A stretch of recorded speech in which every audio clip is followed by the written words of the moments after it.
안녕하세요. 오늘은 AW 토저액을 신앙의 기초를 세워라를 좀 깊이 들여다보려고 합니다. 네. 이 신앙의 뿌리가 과연 뭘까? 또 어떻게 하면 그냥 겉모습만이 아니라 좀 깊이 있는 신앙생활을 할 수 있을까? 당신도 이런 고민 해보셨을 텐데요. 토저의 통찰에서 한번 같이 실마리를 타자보죠. 네, 좋습니다. 토저는 시간이 흐르면서 신앙이 좀 생명력을 잃고 뭐랄까 껍데기만 남는 그런 형식주의를 굉장히 경계했어요.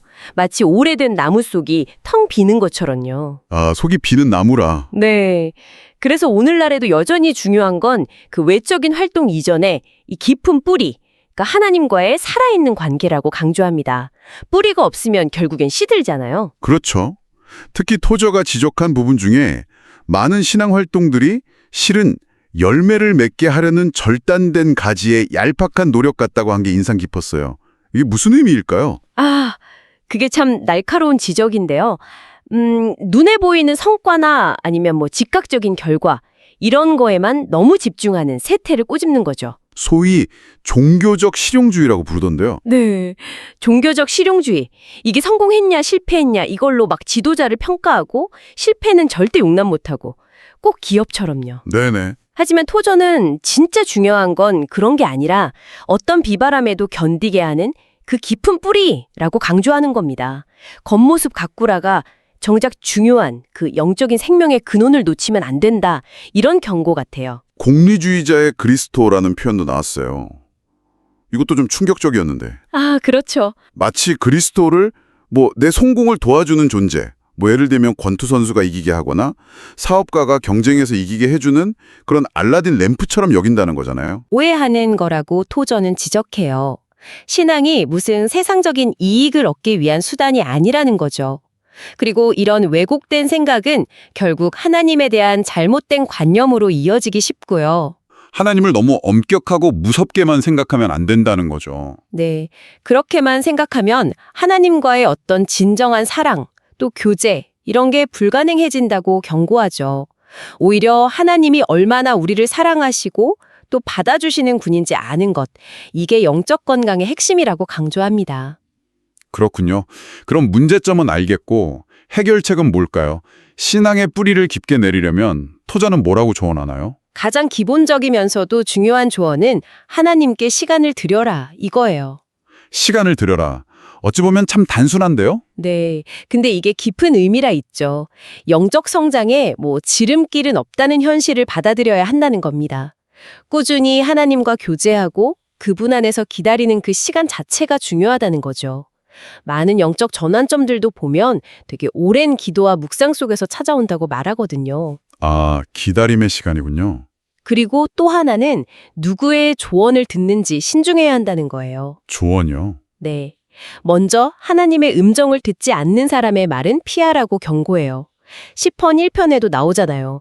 다윗왕이 악인들의 꾀를 따르지 말라고 한 것처럼요. 그렇네요. 단순히 듣는 걸 넘어서 들을 자세가 중요하다고도 했어요. 심지어 설교 시간에 성경책 펴놓고 있는 것조차 이게 진정으로 들을 준비가 안 된 것일 수도 있다. 좀 도전적인데요. 그렇죠. 그만큼 마음의 준비, 그러니까 진리를 진지하게 받아들이려는 어떤 겸손한 태도가 중요하다는 의미예요. 이런 열린 마음이 없으면 아무리 좋은 가르침이라도 그냥 흘려들을 수밖에 없겠죠. 아하. 영적 상태에 만족하는 거, 이걸 내적 소경의 증거라고까지 표현해요. 내적 소경이요? 와. 네. 심지어 만족은 우리의 적이다, 이렇게 강하게 말합니다. 현실에 안주하지 않고 끊임없이 하나님을 갈망하는 자세, 이게 바로 살아있는 신앙의 특징이라는 거죠. 듣고 보니 참된 믿음은 우리를 그냥 편안하게만 해주는 게 아니라 때로는 우리 삶을 막 뒤흔들고 변화시키는 거라는 주장과 딱 연결되네요. 맞습니다. 야곱이 씨름 후에 절뚝거리게 된 것처럼 진짜 믿음은 흔적을 남긴다는 그 비유가 떠올라요. 정확해요. 토저는 믿음이 그냥 삶의 일부가 아니라 삶 전체를 뒤엎는 어떤 혁명적인 것이라고 봤어요. 그래서 믿음과 행동이 다른 거, 그러니까 입으로는 믿는다고 하면서 삶으로는 그리스도의 가르침을 따르지 않는 걸 아주 강하게 비판했죠. 살았다는 이름은 가졌으나 죽은 신앙이라고요. 아, 죽은 신앙? 네. 결국 우리의 삶의 열매가 우리의 진짜 믿음, 우리의 진짜 인격을 보여준다고 강조합니다. 네. 오늘 토저의 글을 통해서 신앙의 깊이에 대해 다시 한번 생각해 보게 되네요. 핵심은 역시 겉으로 보이는 어떤 활동이나 성공이 아니라 하나님과의 그 진실한 관계, 또 내면의 변화, 그리고 삶 속에서의 구체적인 순종, 여기에 있다는 거겠죠? 맞습니다. 뿌리 없는 나무는 결국 마르잖아요.